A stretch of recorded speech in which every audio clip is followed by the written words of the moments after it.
नमस्कार, स्वागत है आपका उदय प्रभात न्यूज़ में। मैं हूं आपके साथ रिया नौटियाल। आज की मुख्य खबर। मुख्यमंत्री पुष्कर सिंह धामी ने GGIC राजपुर रोड देहरादून में आश्रय ट्रस्ट द्वारा 200 वंचित बालिकाओं के लिए बनाए गए आश्रय गृह का लोकार्पण किया। निश्चित रूप से एक बड़ा अध्याय यहाँ पर खड़ा किया है, जिससे हमारे सभी बच्चियों को, हमारे बच्चों को, निराश्रित बच्चियों को इसका लाभ मिलेगा और ये बच्चों के भाग्य को बनाने का काम है। उसमें आपका भी ये अध्याय जुड़ा है, जहाँ भगवान ने अपने लिए तय किया है, आप सब लोग भी उसमें अपने आप को जोड़ रहे हैं। मैं तो भगवान से प्रार्थना करूँगा कि आपको जो है और सामर्थ्य दे भगवान, और प्रॉस्पेरिटी दे। क्यों मसीह प्रॉस्पेरिटी और सामर्थ्य दे, सामर्थ्यवान बनाए और धनवान बनाए और बलवान बनाए, जिससे कि आप जो है और ज़्यादा सेवा करते रहें। और हम लोग भी चाहते हैं कि आज माननीय प्रधानमंत्री नरेंद्र मोदी जी के नेतृत्व में आज शिक्षा के क्षेत्र में अनेकों कार्य हो रहे हैं। आज जहाँ राष्ट्रीय शिक्षा नीति पूरे देश के अंदर लागू हो रही है, उत्तराखंड के अंदर हम लोगों ने नई राष्ट्रीय शिक्षा नीति को लागू कर दिया है। उसमें तमाम प्रावधान राष्ट्रीय शिक्षा नीति में किए गए हैं। बच्चों के हर प्रकार से, उनका मानसिक हो, शारीरिक हो, बौद्धिक हो, हर प्रकार का उनका विकास हो, हर प्रकार से हमारे बच्चे आज की जो परिस्थिति है, आज जो समाज चाहता है, देश चाहता है, ज्ञान चाहता है, विज्ञान चाहता है, उसके अनुरूप हमारे बच्चों का निर्माण हो। तो उस दिशा में हम लोग लगातार प्रयास कर रहे हैं। जहां हमारी नई शिक्षा नीति में बच्चों के लिए बाल बाटिकाएँ हम लोगों ने प्रारंभ कर दी है। 4,500 से भी ज़्यादा बाल बाटिकाएँ प्रारंभ हो गई है। हौसलम है, आनंदम है, तमाम जो हमारे प्रवेशोत्सव है, इन सभी कार्यक्रमों को लगातार संचालित किया जा रहा है। और हम लोगों ने कल भी 5 सितंबर को जो शिक्षक दिवस था, उस शिक्षक दिवस के अवसर पर विभिन्न विद्यालयों, आप लोग तो अच्छा काम कर रहे हैं, लेकिन हमारे गवर्नमेंट कॉलेजों के जो शिक्षक हैं उन्होंने भी शानदार काम किया। कितनी जगह पर मैंने देखा, बहुत सारे विद्यालयों के प्रधानाचार्य और वहाँ के शिक्षक अपने अपने स्कूलों के बारे में बता रहे थे, तो बहुत विपरीत परिस्थिति हुई। एक ने तो रुद्रपुर के पास वो स्वयं जो है तसला और कन्नी लेकर उन्होंने स्वयं ही जो है ईंट लगाने का काम किया, ईंट गारा लगा के जो है विद्यालय को ठीक करने का काम कर रहे थे।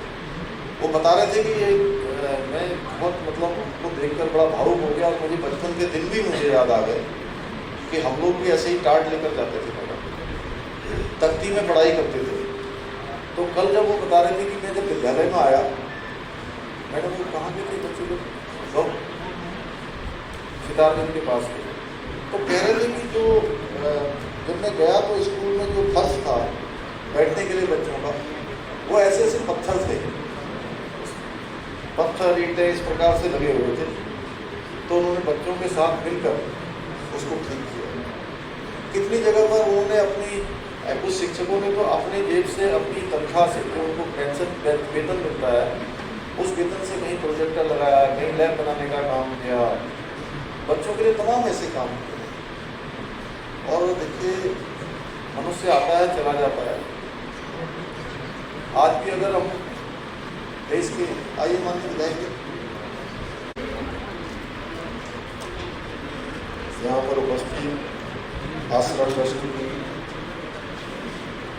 चेयरपर्सन साइला विश्वनाथ जी, श्रीमती नीलू खन्ना जी, सचिव आश्रम ट्रस्ट, आमदेव प्रबंध निदेशक, हेल्थ लाइन्स और श्री विकास वर्मा जी, CEO मास्टर कार्ड, और हमारे शिक्षा महानिदेशक श्री बंशीधर तिवारी जी, और विद्यालय की हमारी प्रधानाचार्य मैडम, शिक्षा विभाग के हमारे डायरेक्टर मैडम, और सभी आए हुए हमारे अतिथिगण, सभी उपस्थित महानुभाव। आज यहाँ पर देखकर बड़ा अच्छा लग रहा है कि आप सबके द्वारा बहुत शानदार काम यहाँ पर किया गया है। और आसरा ट्रस्ट ने जहाँ बिंदाल की छोटी जगह से इस काम को शुरू किया, 40 बच्चों से शुरू किया फर्स्ट टाइम, 35 बच्चों से शुरू होकर आज 4000 बच्चों तक इस काम को पहुंचाने के लिए